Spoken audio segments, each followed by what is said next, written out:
Every year, the members of the political establishment and MPs get together at the Spectator Awards ceremony to give themselves a pat on the back and a round of applause and praise each other for doing an amazing job as politicians. Well, this year especially, we had a bit of an odd situation with some of these awards.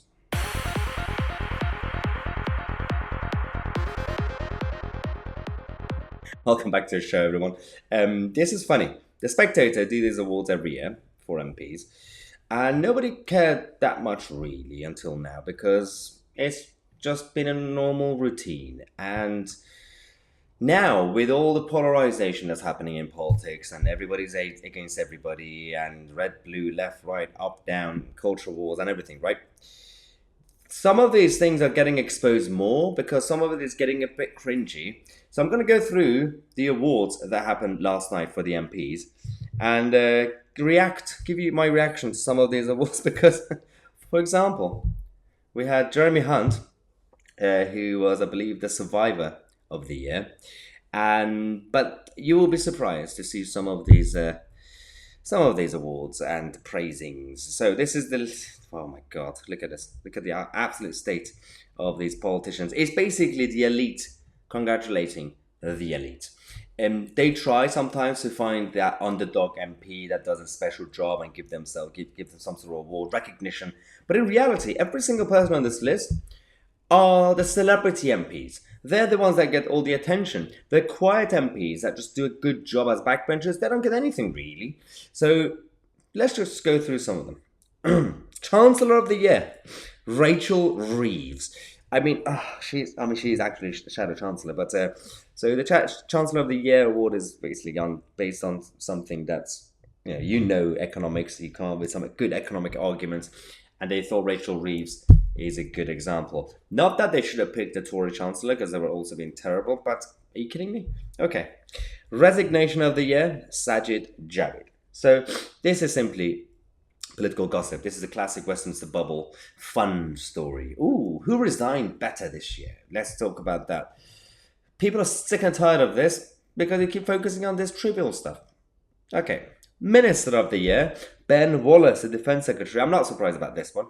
Ben Wallace has done a great job at MOD, mainly because, and the reason we say he's done a great job is because everyone else has been absolutely terrible, and secondly, he's just kept his head down. Now, you might agree or disagree with the policies of the MOD, Minister of Defence, over the last year, but he just kept his head down, no drama, so technically I get that. But it gets worse. Politician of the Year, Keir Starmer. On what basis, literally on what basis can you give the Politician of the Year to Keir Starmer, who broke the lockdown rules with beer and curry, with and all the flip-flopping, all the U-turns, all the lies, and all the division inside the Labour Party? Yes, he is the Politician of the Year. Well done, Spectator. Speech of the Year, Theresa May. Now, this is about Theresa May's speech when she paid tribute to Her Majesty the Queen after she died, and she told a funny story about one of the times that they met. So, again, it was funny. But isn't that the sad state of affairs that back in the days when you had Benjamin Disraeli and Gladstone and all these guys, if they had these awards back then, they could actually say, well, the speech of the year would be something that Gladstone talked about on a very good philosophical policy or something very interesting, not a jokey story about meeting the Queen. The quality of politics and politicians going down every day. Now, get ready for this one. Get ready for the Parliamentarian of the Year. The key words are Parliamentarian of the Year. Guess who? Feel free to pause this video for a second and guess and then press play again. Parliamentarian of the Year. Volodymyr Zelensky.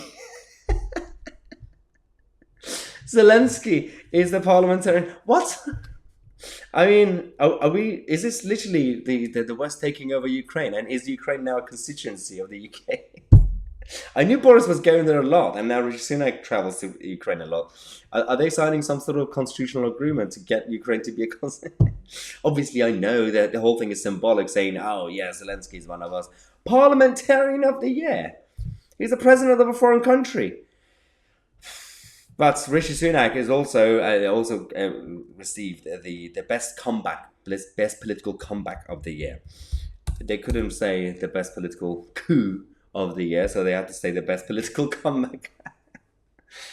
It's just a show. Everything is just smokes and mirrors and nonsense. Okay, just thought I'd give you an update on what happened yesterday, early this week, in the Westminster bubble. In case you don't know, just to show the ridiculousness of political culture. Now, the next video in half an hour is going to be about a serious matter. It's about the Wuhan lab theory and how we've now discovered that Patrick Vallance of our government and many others did in fact do a bit of a cover-up on behalf of the CCP. Subscribe to the channel on my Tousi, and we are the media.